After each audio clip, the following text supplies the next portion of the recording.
Hello and welcome into another edition of Huber and Friends. I'm Jeremy Huber, and we're lucky enough to be joined by Travis Demers, the radio voice of the Portland Trailblazers, a guy that I haven't seen lately, but we forged our friendship back in Travis's days at Sirius XM radio, where I still am. And Travis, it's great to see your face again, buddy. Jeremy, man, it's great to talk to you. I really appreciate you thinking of me, and I love the name of your podcast, Huber and Friends. Like it's the perfect name because everybody who knows you is your friend, and it works perfect. I love it. Well, thank you, man. I appreciate it. We've had a lot of fun doing this, and it's kind of my way to reach back out to some folks and folks who have climbed the ladder successfully and pick their brains and go over their time. And you've got such an interesting story, so I'm glad to get you on. Normally, I ask the question, how did we become friends? I think we know that part where, again, we worked together at Sirius XM. But again, what are some of your earliest memories of meeting me and working together? When I met you, I had been listening to Sirius XM, so I knew who you were.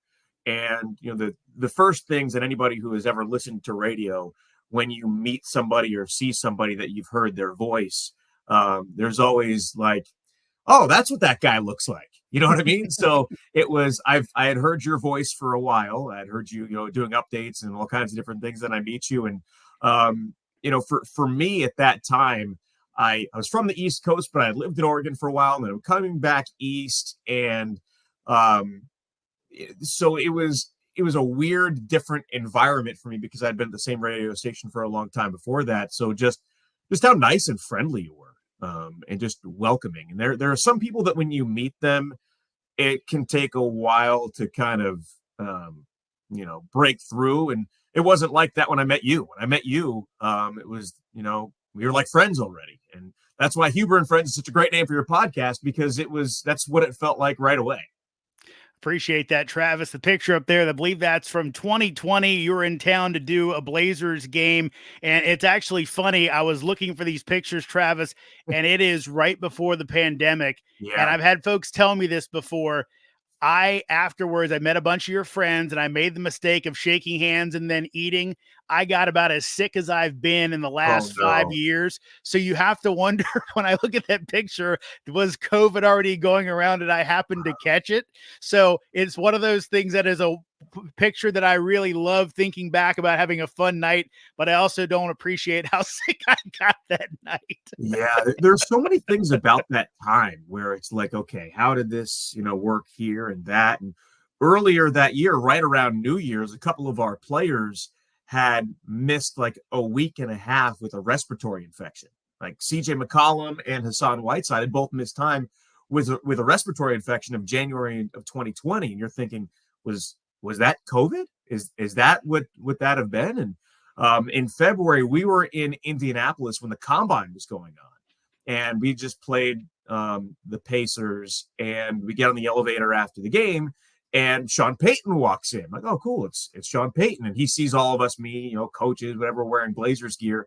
So he starts talking to us, and then COVID happens a couple of days later, and then a couple of days after that, Sean Payton has COVID. Like, wait a minute, did he have COVID when we were in the elevator with him? And it was just all of this like 6 degrees of separation. It was just a weird time, man. It was most definitely. We'll get a little into that when we get into your time with the Blazers, which folks know you for. But again, you got such an interesting story. Let's take it all the way back if I can. I'm a DC guy growing up, and I always tell folks DC is an event town. It's not so much a sports town. You're a guy, you're a New York guy. New York is the sports town in America. I may not like the teams, but I respect the passion. And what do you remember about growing up around the Big Apple and having that outlet to see the Yankees, to see the Giants, to see all those teams that kind of storied teams that really have such devoted fan bases? Yeah, for me, so I grew up in Westchester County, which is, maybe 45 minutes north of Manhattan. It's kind of right on the border of Connecticut. And for me, it started with baseball when I was young, and because of my grandmother, actually. My dad likes sports, but he's a sports fan more because of me than because me being a sports fan because of him. So it was my grandmother who got me into the Yankees, and she was born in 1920, and she grew up in the Bronx.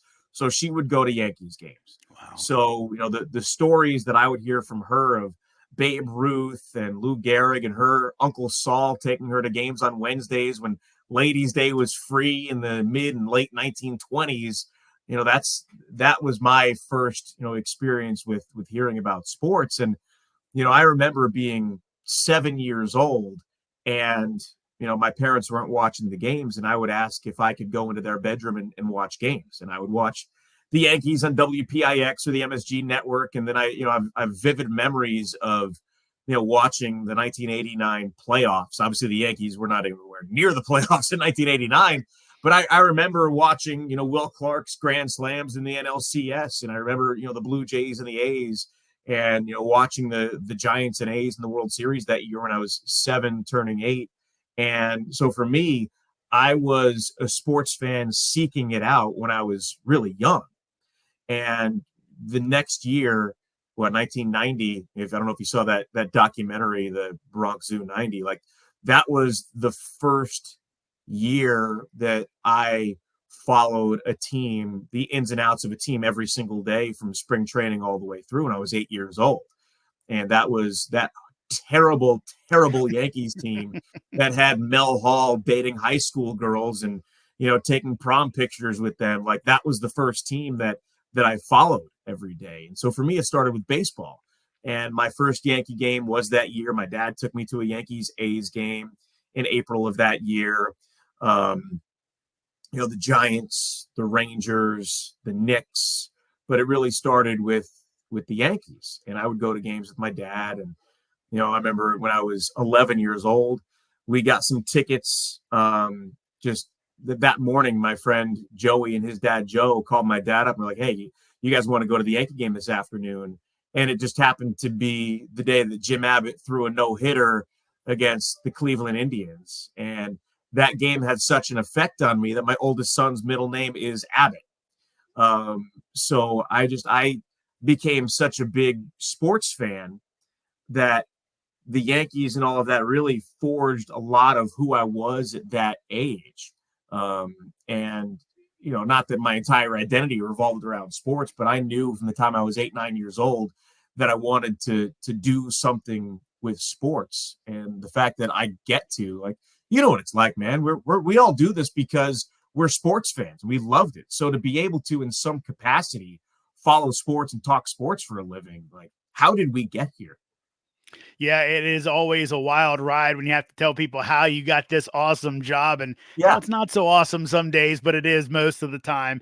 Travis, you kind of matriculate through, you go through high school, you end up going to college at, I believe it was still CW Post at the time. It's now Yeah. LIU. Why was that the spot for you? So I went to Post because for a couple of reasons. They had a radio station, they had a TV station. I had opportunities, or I believed I was going to have opportunities to get on the air early. If I ended up at Syracuse or even Fordham or something like that, it's a lot harder. And not that I didn't believe that I could do it. It's like a quarterback choosing a smaller school because of playing time, right? And so that's one of the main reasons I went there. I also had delusions that I could play baseball there, and I did briefly. Didn't last very long, but I was going to have opportunities to be on the air, and I did. As a freshman, I was on the air. So, when I looked at a bunch of schools and all these opportunities of how to get where I wanted to go, to me, it was an opportunity to get the reps early on. And, I was doing play-by-play as a sophomore. I was doing talk shows. So to be able to do all of those things early on in my college days, as opposed to, going through the classes and maybe hopefully being on air by the time I was a senior, it's kind of crazy how you have a vision and it works out that way, because it doesn't always. But in that case, it did. Travis, I know there was some time, I believe you did some work at ABC in their kind of low level radio stuff. And I Yep. did that too for Westwood One. That's got a rite of passage, but going back to your time at CW Post, it feels like, did that thought process influence your decision, which is a gutsy decision to go out West, basically to call high school football games for Yeah. $50 and worry about the details later? Yeah, pretty much. So I my junior year and then my senior year, I interned at ABC Sports Radio, which my job was to put together, first assist and then put together something called the ABC Sports Call. And it's basically a service that provides sound bites to all the affiliates across the country. Yep. So I interned doing that my junior year and then my senior year, and then they hired me as an overnight producer a couple of days a week late in my senior year.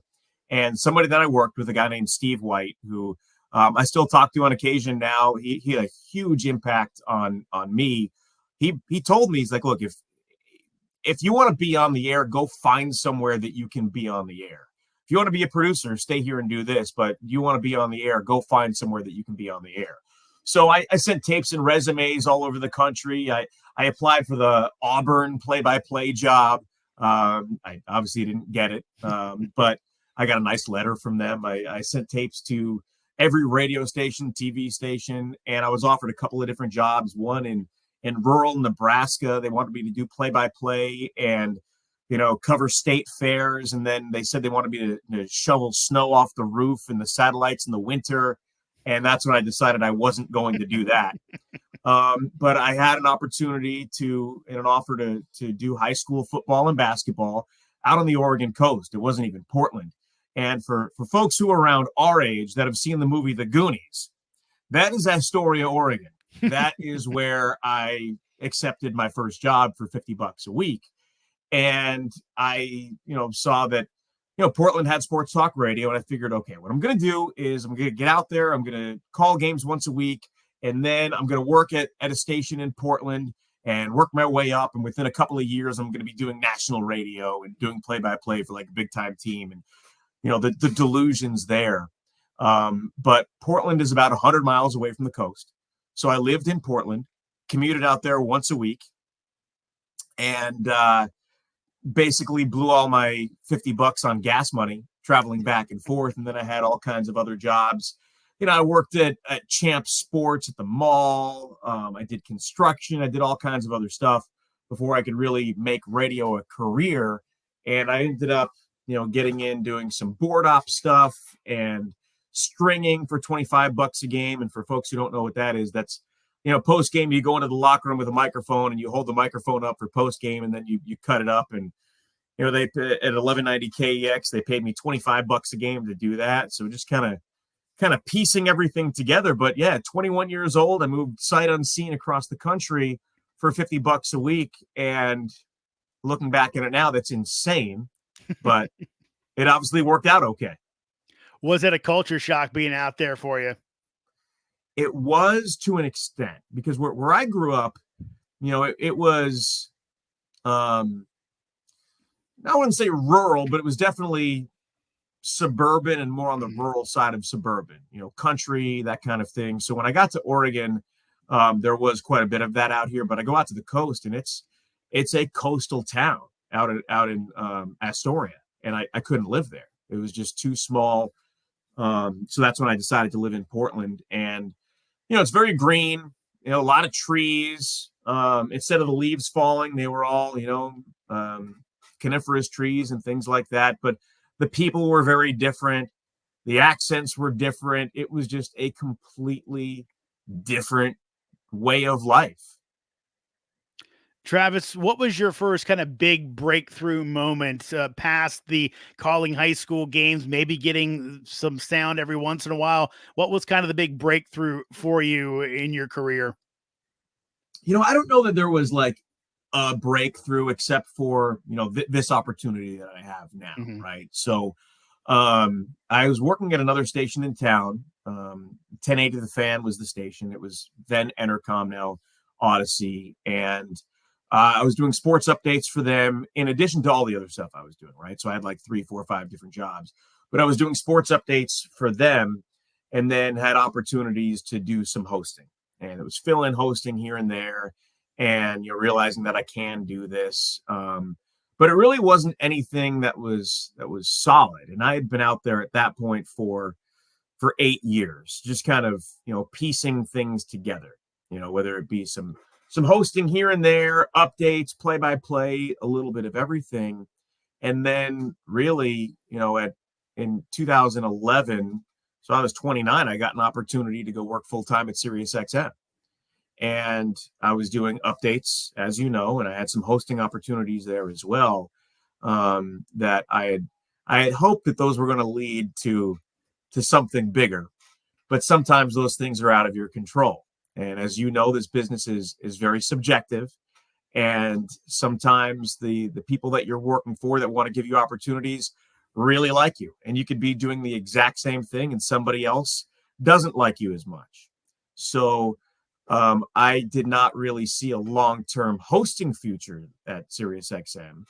And the station that I had previously worked for in Oregon at 1080, my old boss Jeff Austin called me and asked if I wanted to come back and do Monday through Friday middays, noon to 3. And the idea of having a regular major day part talk show in a top 25 market, I couldn't pass that up. So Memorial Day weekend, I packed my car up and moved cross country a third time and got a Monday through Friday slot. And that was really the first, real, because I had other opportunities. I did traffic reporting and stuff like that, and that was a full-time gig. Speak So to me about that traffic reporting. I don't see that as a thing for you, but how did you end up getting that gig, and did it help you later on doing what I've always said is something I don't think I could ever do because of all the things that are coming at you seemingly hot and heavy as a traffic reporter? so with that, I was doing part-time traffic. Yep. Right. So I was doing sports and I needed extra money. So I had an opportunity to do part-time traffic. And you sit in a room in a little cubicle with like 5 other people that are doing the same thing. I was working for Metro Networks. Mm-hmm. And between the 3 or 4 or 5 of us that were working at a time, everybody's doing a couple of different stations. And sometimes those stations are competing companies. So I had to use different names. So on some stations, I was Travis Demers. On some stations, I used my middle name and I was Travis Lee. And there was an opening at the ABC affiliate to do on-camera traffic for the morning news. And I was 24. So I went and I auditioned and I got the job. And Portland, it's not New York, it's not DC. So while there is traffic and sometimes the traffic is bad, it's not like you say, things coming and going all the time. It wasn't really like that because in New York, if you're trying to get to, let's say, Long Island from Westchester, there's a couple of different bridges. There's a tunnel. There's all kinds of different ways. In Portland, there's one way to get wherever you're going. So you've got the major couple of freeways and things like that. And the traffic was generally the same every day. Yeah. At the time, you knew where it was going to be busy. Where things got, a little hairy was if there was an accident or an overturned semi truck. But for me, I hadn't really driven around a whole lot. Even I had been here for a few years, and I didn't really know all the roads all that well. So, I'm doing traffic reporting and not really knowing all the roads all that well. And I obviously figured it out. And I was on camera for the morning news, the K2 morning news, and it was fun. It was kind of cool, but I'm not a morning person, so being on the air at 5 a.m. was not great for me. Waking up at 3:30 a.m. and going to bed at 8 o'clock in the summertime when there were kids outside playing, that was not really for me. And I did it for about a year and a half until I was let go. And the reason I was let go is because there was a sports opening. And I cut a demo for the sports department and applied for it. And they told me that they wanted someone who was more committed to traffic. So they made the decision to move on from me. Wow. Which obviously, at the time, getting fired sucks. But, I didn't want to do traffic forever. And the idea of someone, not to disrespect anybody who is, a career traffic reporter, the idea of somebody being more committed to traffic. I didn't move 3,000 miles away from everyone that I knew and loved to go do traffic. So, I went back to kind of what I was doing before that, was just kind of piecing everything together. Travis, so we touched briefly on your time at SiriusXM, which I think you made some good friends, but it wasn't as fulfilling work-wise for you. In spots like that, have you been able to kind of go through and maybe, I don't say compartmentalize, but kind of take the good from the bad, the wheat from the chaff, and stuff like that. Learn the lessons that maybe were there after something didn't go your way. Yeah, and really, the old cliche of everything happens for a reason. Um, it's such a cliche, but cliches are that way for a reason, right? And so I look back at things, and I like you said, I try and learn something from everything. I've been fired from jobs, I've been laid off, I've had personal issues that at the time seemed like the worst thing in the world, but in the end, it always has worked out better for me. It might take some time. I might not know at the time what the reason is, but my track record has shown me that any adversity that is thrown my way, there's a reason for it, and eventually it's going to work out. So I look back at those things, and like you said, I've made some great friends. Even if it's people I don't talk to all the time, I know that I've got people in my corner like yourself, like Abe Gordon, Dan Lang, um, Dustin Sweetelson, Mike Farron, of course. They're and my apologies to anybody that I've left out, but there have been a lot of people that I met there in this business that were in similar positions to me, similar age as me, and we bonded. And when you have those kinds of bonds, and you understand that life happens, like you and I, we don't talk often, but when we do, like I always love hearing from you. And you text me, when you hear a highlight or something like that, or make a joke about something that you just referenced.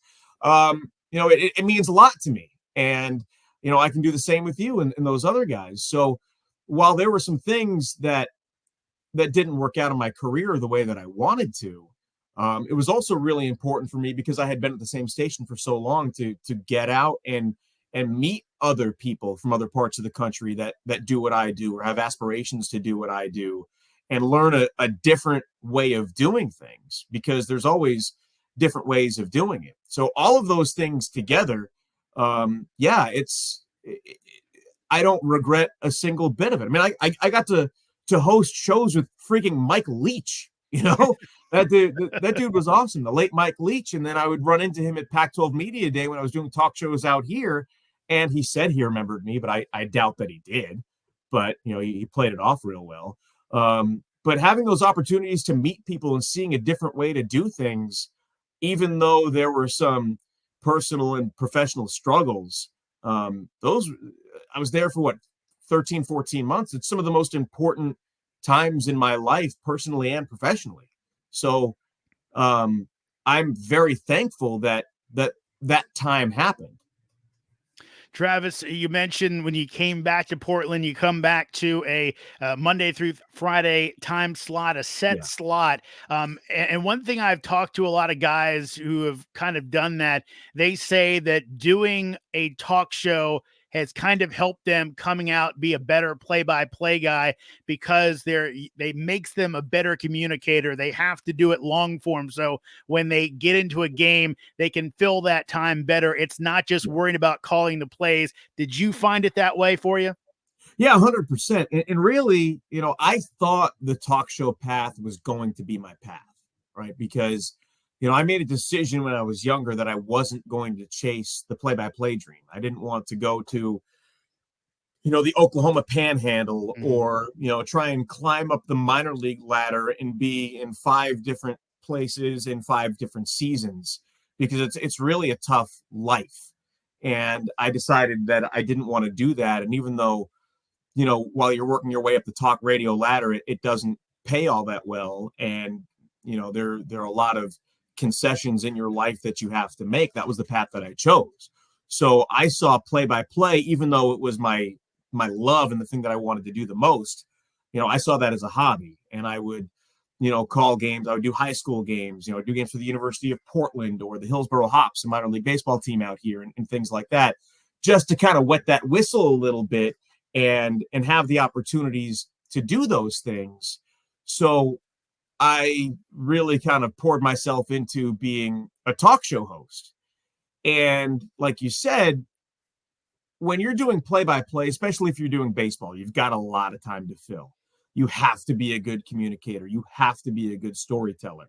And in basketball, you might not know it when there is a review, or something crazy happens and the basket is off centered and they've got to get a ladder out, and now you have 10 minutes to fill.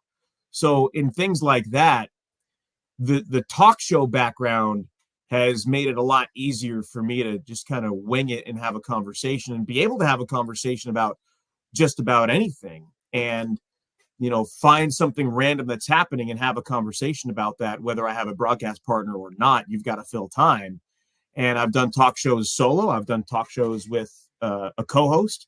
So to be able to have all of that different experience and all that different background, it really has come in handy a lot of times. Travis, you would be at that station, I believe, for 2 years. And it was interesting. I heard on a previous podcast you did, they kind of notified you. Really, they said something to the effect of, hey, we're going to move on, but you can stay here for the next 6 months or so, which, again, hearing some of the old stories, I don't know if you remember Don Geronimo from Don and Mike finding out about the fact he was getting fired, and he ended up basically leaving a record. This is how long ago it was, play, and just said to everybody, hey guys, I'm leaving. And how satisfying it was when he heard the record scratch for about 10 minutes before the PD got back in to the station. And I've never understood that. I've been in that situation before, and how you can let someone who knows they're going have a live mic, but obviously you did a good job or didn't really burn any bridges too badly there. But that ends. And there were some really tough times for you then that really kind of tested your mettle. Talk about some of the things that you had to go through after that radio job went by the wayside and you were still trying to find another spot. Yeah. So basically what happened there is you're mostly right with the details. It was the day before Thanksgiving. They told me they were going to be moving on from me for budget reasons, but I could do the show I was doing a night show, 7 to 10 p.m. at the time, for the rest of the calendar year. And I needed the money, so I wasn't going to say no to that. So what I ended up doing was working through December 17th when I was going to go home and see my parents for Christmas. So I worked, another month or so, and it was tough being a lame duck, showing up to work knowing that, in a few weeks you're not going to have a job. So I did a number of different things. I was I had made enough contacts to where people had called me for things. So I did horse racing announcing for about 6 weeks at Portland Meadows. I was a track announcer. And it is the worst thing that I've ever done, because it is so hard to do. And I was not good at it. I was not good at it at all. And I have so much respect for the folks who can do that and do it so well. But I did that. I was coaching high school baseball. At the University of Portland, you showed the picture up there of me and Bill Kruger doing, some basketball. That spring, I'd never done baseball before. So I called up their sports information director, Jason Bro, and I said, hey, man, is anybody doing your baseball games? He said, no. Well, can I do them? I said, well, we can't pay you for them. So I wanted to get some baseball tape. So I went out and I did the games via streaming. And, that fall, they were putting some basketball and baseball on TV, and they called me to do it. And it worked out because of that. But I was also working up at Emerald Downs, the horse track near Tacoma, in Auburn, Washington, working on their TV show up there. And the one thing that was really humbling for me, when I was working at the radio station, I was also doing some work for Comcast Sportsnet Northwest. Yep. And I was hosting some shows for them, some Trailblazers shoulder programming, some other things, doing all kinds of different stuff for them. And one of their senior producers, Adam Willis, who was a good friend of mine, called me and said, hey, I know you're out of work. I know you need some money. And I've got something for you, but you're not going to like it. And what I ended up doing was stage managing for Comcast Sportsnet Northwest for shows that I used to host. And what that entails is, making sure that the hosts have everything that they need, getting them water, pointing at the cameras so they knew which camera to look at and things like that. And it was really humbling because I'm looking at people that I hosted shows with and coworkers and, kind of, and not to disrespect the people who have those behind the scenes positions, because there are a lot of great people that have those positions, but it wasn't what I wanted to do. And I saw that as kind of a step down, and to do that and not know if I was going to ever have a future on air again, and getting water for people who were my coworkers. Um, it was very humbling, and I took that job seriously. Just because it wasn't what I wanted to do didn't mean I wasn't going to put my effort into it. I did, but it was extremely humbling, and it was hard to do. Um, but I did it. And then that fall, I had an opportunity to do afternoon drive on another station in town, the station that was the Blazers flagship, 620 Rip City Radio. But it was a part-time position doing afternoon drive in a top 25 market. I was doing 3 to 5 p.m., 5 days a week. And they paid me for 4 hours a day, 2 hours to do the show, 2 hours of prep at $20 an hour. So I was getting $20 an hour, 20 hours a week as a solo afternoon drive host in a top 25 market. And I took it to just get back on the air, because you know what it's like, man. When you get off the air, getting back on the air is the hardest thing to do. So I took the opportunity. Travis, before we get into where that opportunity led to, you mentioned your time in coaching baseball. Yeah. And I actually believe I got a picture of your time as a baseball coach, as I believe high school.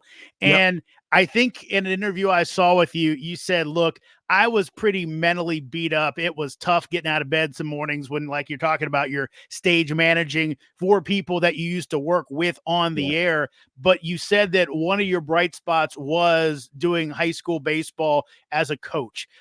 Talk about, or what was it like to get out there and, again, I've done it with youth level kids, but it always is very fulfilling. Did that high school baseball run kind of keep you afloat a little bit mentally? So much, man, because I started as an assistant freshman coach when I moved back to Portland, because I was doing middays and I wanted to do something else. I was a single guy. So a friend of mine, his mom actually worked for a high school, and she put me in touch with the head coach. And so that was 2013. I was an assistant freshman baseball coach, and it was great. I enjoyed it. Then the following year, I was an assistant JV coach. The next year was the summer of, what was that, 2015, and that's when I was out of work. And because I had the time, I was able to be the head JV coach at Aloha High School in Beaverton, Oregon.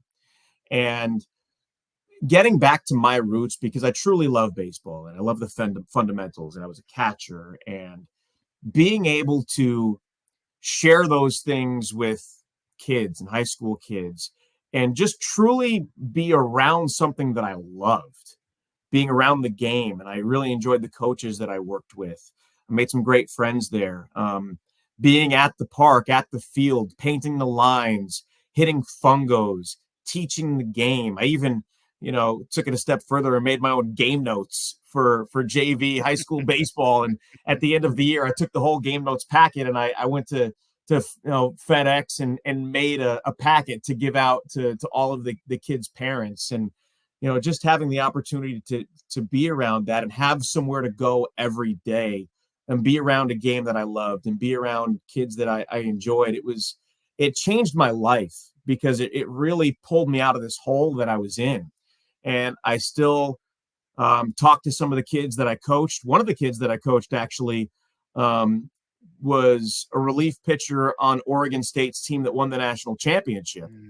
And he was drafted by the Blue Jays, and he's now in AAA with the Blue Jays, and actually made his major league debut about a month ago as a relief pitcher for the Blue Jays. And he's gotten a couple of appearances, and I keep in touch with his dad. And I actually got to call a couple of his games when he pitched for Oregon State against the University of Portland.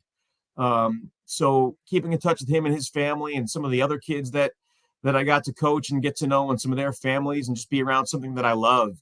I am so grateful for that opportunity. Following up that, before we get into your work with the Blazers, you mentioned before that you did call both Portland Pilots college baseball and also the Hillsboro Hops. And I remember talking to you a couple of years back that you really had a passion for doing that. You kind of had to give it up once you got in doing the Blazers job full time. But how fun was it kind of going back after the fact, where you had said, look, I just can't do the minor league baseball route, and then you get to do minor league baseball?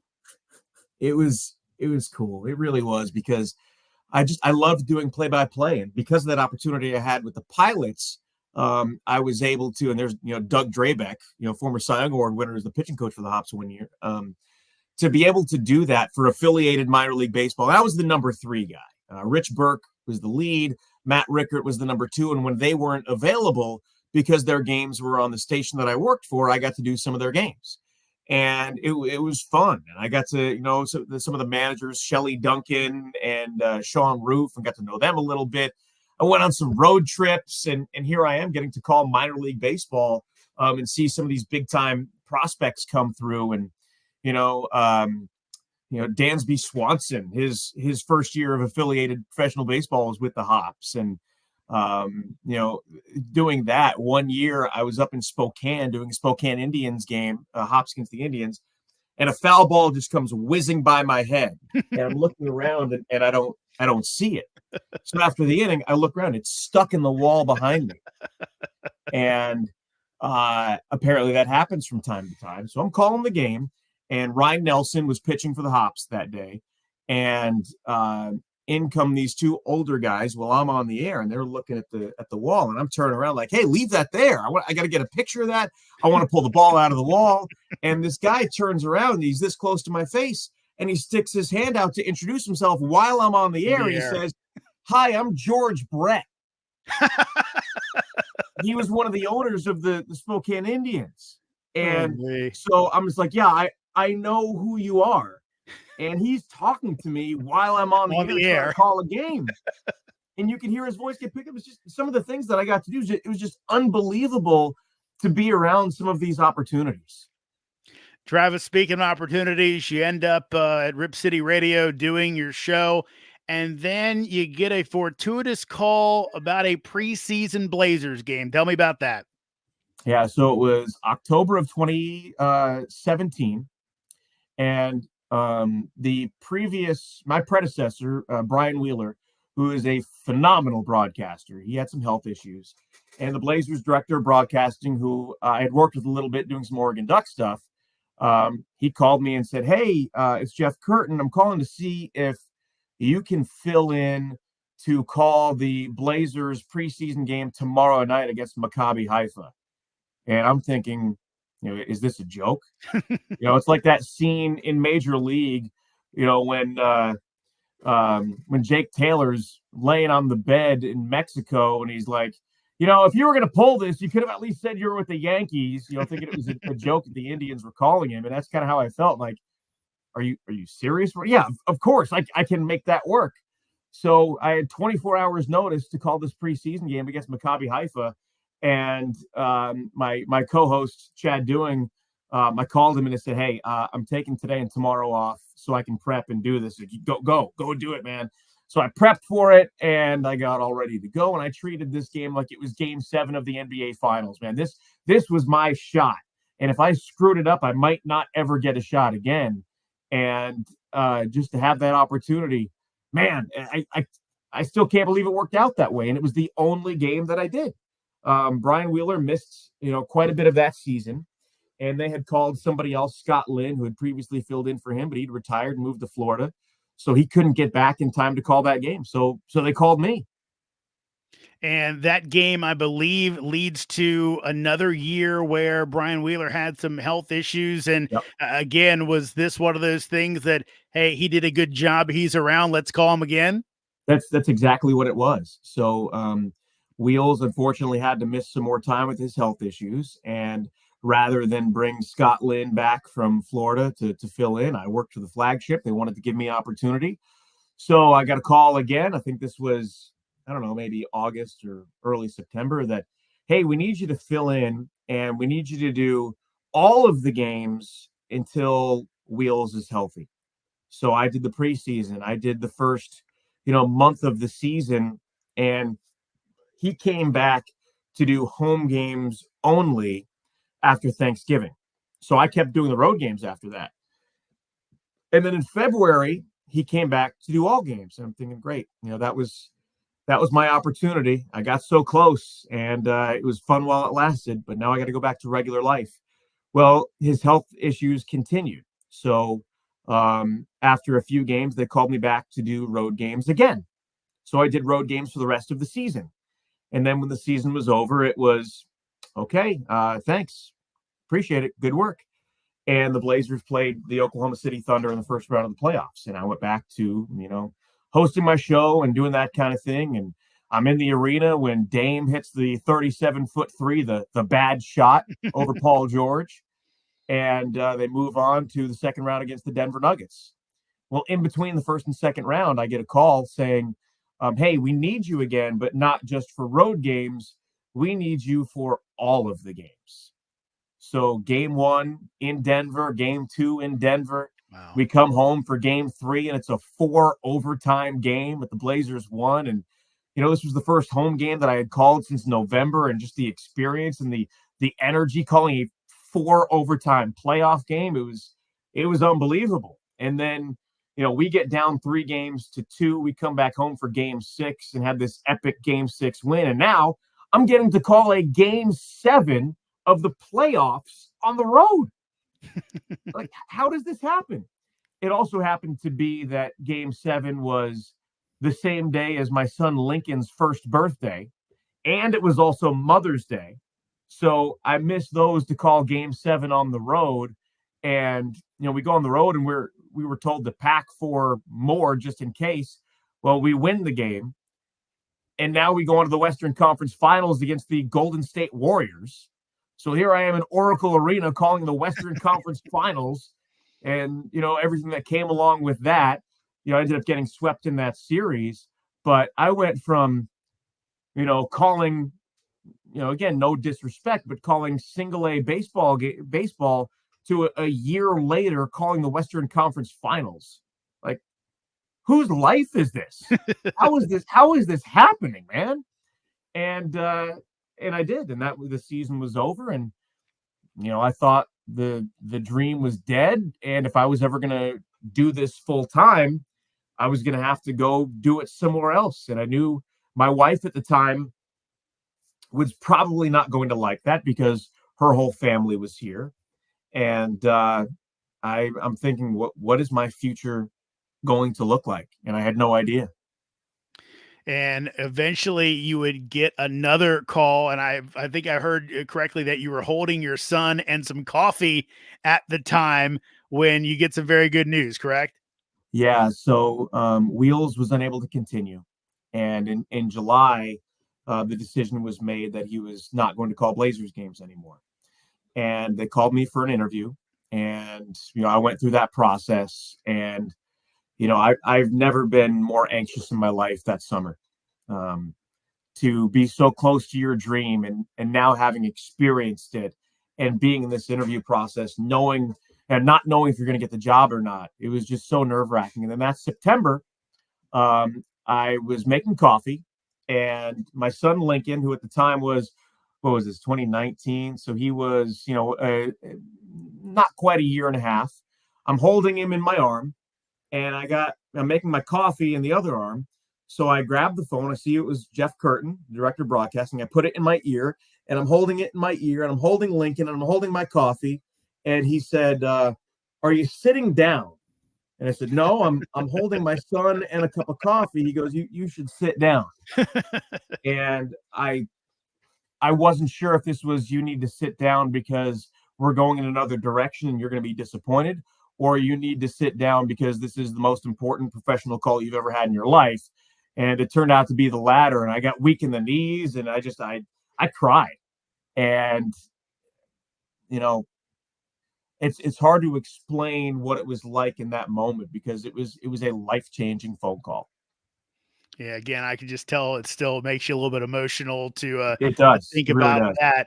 that. Travis, you've been lucky out there. They've had some really good mentors for you, obviously Yeah. Wheeler, but also kind of the dean, the broadcaster emeritus, and Bill Schonely. And there was a special moment that you had with him, I believe, maybe before the first preseason game that you did, where your nerves were just kind of putting you in a bunch of knots, and he kind of came over and calmed you down. Yeah. So Bill Schonely was the original play-by-play voice, the original voice of the Trailblazers in 1970.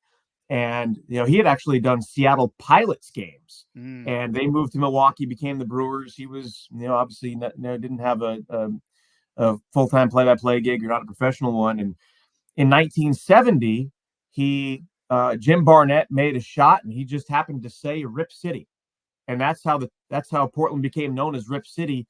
He just said it, and now Portland is known as Rip City, and it says Rip City on the jerseys just because Bill Schonely, Mr. Rip City, happened to say it in a game. And he did games from 1970 up through 1998, and his name's up in the rafters, and he's a legend. He is one of the most famous people in Portland, Oregon history. And he passed away not long ago at the age of, I believe, 93. It was in January of 2023. And I knew who he was, and we had talked a little bit here and there, but it's a few minutes before tip-off in that preseason game against Maccabi Haifa, and my heart's just jumping out of my chest.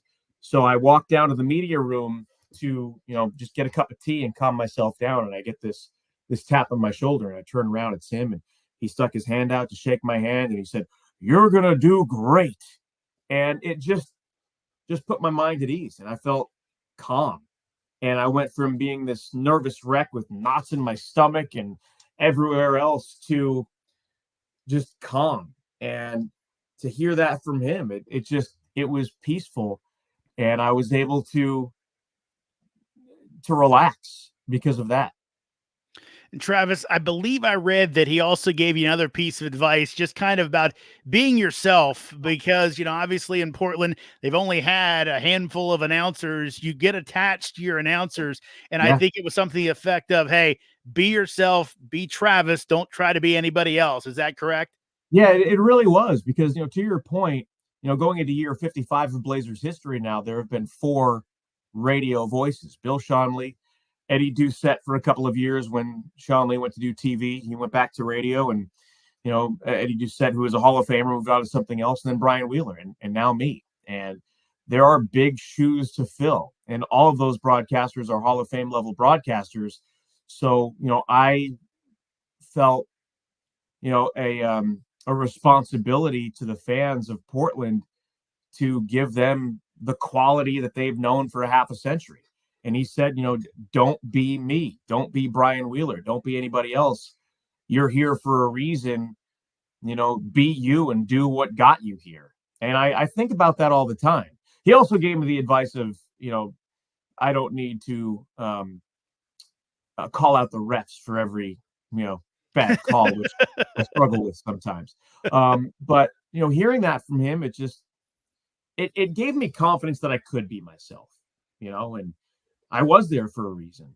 So to be able to hear that from him, that I just need to be me, it grounded me a bit.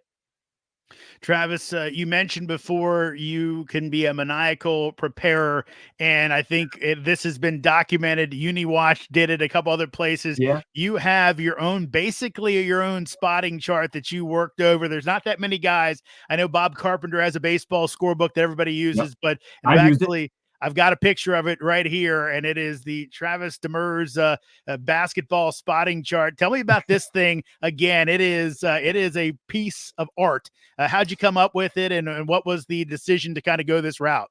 Yeah, thank you. And I've actually updated it since then, and I tweak it every year a little bit. So this was I think 2 years ago, and I have different methods in the past, right? So like I would use a program called Broadcaster's Edge, and that's it populates things, it spits things out, and does a lot of the legwork for you with the stats and things like that.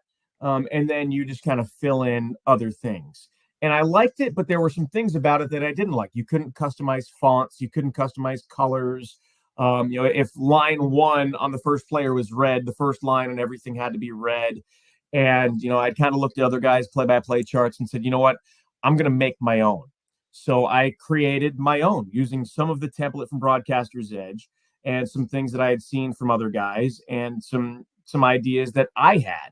So the player team sides, I do that in Microsoft Word. I built those templates myself.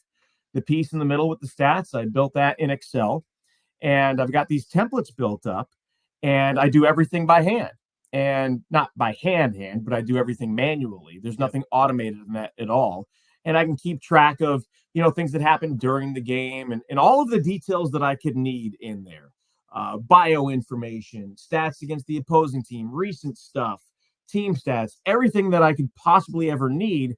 Total overkill is there, because especially with radio and TV, you get people telling you in your ear and giving you things. Radio, your stats guy might not show up. Curtis Long always does for home games, but on the road, your stats guy might not show up, or you might not have enough room in your setup to have a laptop. So I prep everything out so I don't ever have to look anything up that's not going to change. So if it's live stuff, that's one thing, get a stats monitor. But I wanted to be as diligent as I possibly could. And one thing that I really nerded out with was the colors and number fonts. I wanted it to be what they were wearing. So the one that you just had up there from a couple of years ago, that game, the Blazers were wearing red jerseys with white numbers and black trim, and the Knicks were wearing black jerseys with orange numbers and white trim. And I was able to find some of the actual fonts that the teams use for their numbers. The Knicks one was pretty easy to find, but it was only a handful of them. So I posted on Reddit, hey, does anybody know how to create fonts? And I found a guy named David who helped me out, and we were able to get the number templates from the teams themselves. Some teams won't, so we've got to be creative about it, but some teams will just give it to me, and he literally created the font. Wow. So I use the actual number font that the teams have on their uniforms, and I use the actual RGB colors to it's so dumb because it's just for my eyes. I totally nerd out. Nobody sees this. It's just for my eyes, but I like it, and it's cool to me. So that's what I do. And now, since then I've updated a little bit so the entire player's name is, whatever color and things like that. And it's just a nerdy thing that I like to do. And here we are. And I've had a couple of people reach out to me and ask if they can have one of my sheets. And I'm sorry, the answer is no. I keep them in a binder, and I have every single one of them. And I've had people ask me if I could help design one for them. And yeah, no problem. I'm happy to. And it's something that makes me feel proud and accomplished. And, it's just a very nerdy thing that I get obsessive over. And it's funny. I think I read somewhere that also it's one of those things that you kind of view it as maybe a scrapbook for your kids one day to kind of look back at it and say, and Travis, your background, my grandfather coached Little League Baseball for 25 years. I've got all his scorebooks, and it's great to go back and look at all that stuff. And I'm sure your boys, you got to feel, hey, one day they're going to say, oh man, this is cool. Dad did this when this guy, is that kind of the way you approached it? I hope so, because I sometimes will sit there and look at previous games, like the game Dame scored 71 and things like that, and I check it out, and I look back at my first year and how different my charts were than they are now.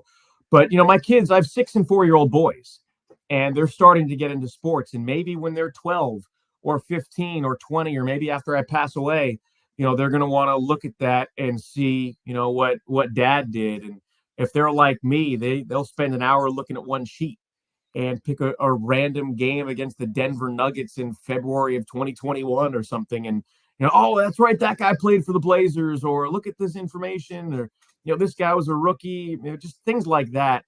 I'm kind of nostalgic in that way, and maybe my kids will be, maybe they won't, maybe they'll think I'm a giant nerd because of it. I don't know, but at least they have the opportunity there to do that if they'd like to someday. Travis, so one thing I've got to ask you about, because I think it really ends up kind of typifying what type of guy you are as a broadcaster. It feels like you'll do anything, you'll give anything a chance, and you'll put your heart and soul into it. I got to ask you about Roofball. It is a thing that we have seen on ESPN on their kind of Ocho programming. It is a thing that I remember I texted you about maybe 5 or 6 years ago. Explain what Roofball is and how you got involved in it and how you're still involved with it. I saw you a couple weeks ago and texted you when I saw you on ESPN News, I believe it was, doing the commentary on it. Yeah, that's my first national play-by-play gig. My friend Adam Willis, who I mentioned earlier, he in January of 1999, he's a few years older than me. He had I think it was a rugby ball that he was outside with his friends, and he just threw it up at the roof at the natural gas pipe, and they decided, let's make a game out of it. And they did. And we've been there as kids, where we grab a random ball, we go do something, and we make up a scoring system and make up a game. Except Adam and his buddies were in their early 20s, and they had this scoring system, and they turned it into a big deal.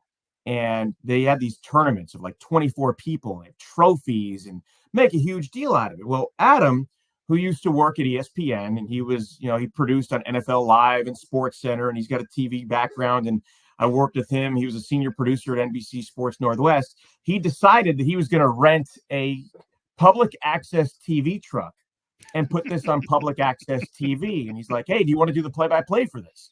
And it was back in 2007. And I didn't know him all that well. And I'm thinking, that's stupid. No, I'm not doing it. And I said, are you going to pay me? He's like, well, we've got, we're going to have a barbecue while we do it. So we've got burgers and dogs and beer and stuff. And, okay, I'm in, let's do it. And I really didn't know what to expect. And it turned out it was super fun. So I did the play-by-play for that, and I participated, and it was fun. And, that was it. And then, life moves on. See, I participated there. There was a Volvo that was, an obstacle. But eventually I moved away, and, they kept doing it. They stopped doing the TV broadcasts. Well, I think it was about a year and a half ago that Adam put these on YouTube. And all of a sudden they started to get views and more views. And then somebody made a Reddit post about it, and it went viral, and it had like 600,000 views. And I'm getting texts from people like, dude, what is Roofball? And it's funny because people were like, oh yeah, for a guy who got his start doing Roofball to now being the voice of the Blazers, not quite how it worked out. So we just kept doing it. And then when people saw it online, they wanted to get involved. So they started doing their own Roofball tournaments in other places, in Ohio and in Michigan. And now what it's turned into is the winner of these other tournaments gets an invite to the World Championships in Oregon. And it's become a whole big thing. Barstool picked it up and had their own tournaments. And it's taken on a life of its own. And apparently ESPN2 every year turns into ESPN8, the Ocho. Like from Dodgeball. Yep. And they have random sports. And I'm not sure how it exactly happened, but they approved Roofball for being part of this. Wow. So back in May, we did one of these events, and there were a guy from San Diego, Nate Roner, won the championship because he had won a California invitational. There was somebody from Canada. I don't know how many states and countries were represented, but it was a lot. And it was a full production. There are people who they are legit professional TV production people that were working on this. And Adam took this 4-hour broadcast and edited it down to 22 minutes and put graphics and music and really seamlessly, made this a watchable show. And it's been airing for the last couple of weeks on ESPN2 and ESPN News as ESPN8, the Ocho. And somehow this game that my buddy invented in his mom's driveway is now on national television. And people across the country are a part of this now, like Roofball Network League. And it is crazy. Well, I will say this. If you're going to be the Vin Scully of a sport, it might be fitting for you that it's Roofball, because your journey might be as fortuitous, but ultimately fruitful as Roofball has been. Travis Demers, the radio voice of the Portland Trailblazers, and one of my friends. Thank you so much for joining Huber and Friends. Jeremy, thank you for the time. I was really looking forward to it. I'm glad we got to do this, and I will see you when I come to DC. Sounds good, man.